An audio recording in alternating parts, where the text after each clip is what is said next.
Now, the second thing that's interesting about measuring crestal bone loss is we're terrible at it. So if you go to the literature and you say, well, how accurate are we at measuring the bone around a dental implant? And you say, well, I don't know. Well, what's the literature say? Well, the first question you got to ask is, how are we measuring it? Are we measuring it clinically or are we measuring it radiographically?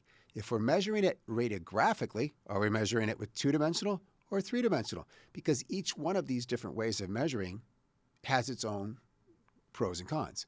So for instance, if I'm measuring with a probe, like an endodontic probe with a rubber stopper on it, the location that I measure at the time of placement before the implant will not be available to me after the implant's placed. Has anyone ever thought about that?